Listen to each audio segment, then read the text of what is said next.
মানিকগঞ্জের শহীদ মিরাজ তপন স্টেডিয়ামে জানাজা শেষে সেওতা কবরস্থানে নানার কবরে কিছুক্ষণের মধ্যে সমাহিত করা হবে বিমান বাহিনীর স্কোয়াড্রন লিডার আসিম জাওয়াদকে। দুপুর 12টার দিকে বিমান বাহিনীর হেলিকপ্টারে করে মানিকগঞ্জের শহীদ মিরাজ তপন স্টেডিয়ামে নেওয়া হয় আসিম জাওয়াদের মরদেহ। সাথে ছিলেন তার বাবা, স্ত্রী ও 2 সন্তান।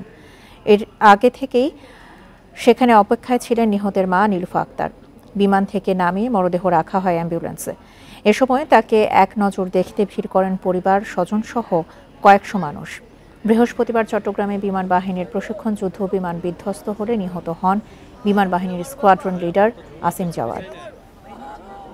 এলো Beximco bond, Beximco first unsecured zero coupon bond. এই ধরনের একটা চৌকস অফিসার তৈরি করতে মানুষের এই সরকার এবং তার বাবা মার অক্লান্ত পরিশ্রম থাকে। এই ক্ষতি কিভাবে ওর বাবা মা পুষিয়ে উঠবে আমার জানা নেই। আমরা তাকে হারিয়ে আমরা খুব অসহায়, সবচেয়ে বেশি অসহায় তার মা। তার মতো একটি মেধাবী ছাত্র, মেধাবী পাইলট, যা নাকি বাংলাদেশের অহংকার, সারা জাতির জন্য সে অহংকার ছিল। কারণ সে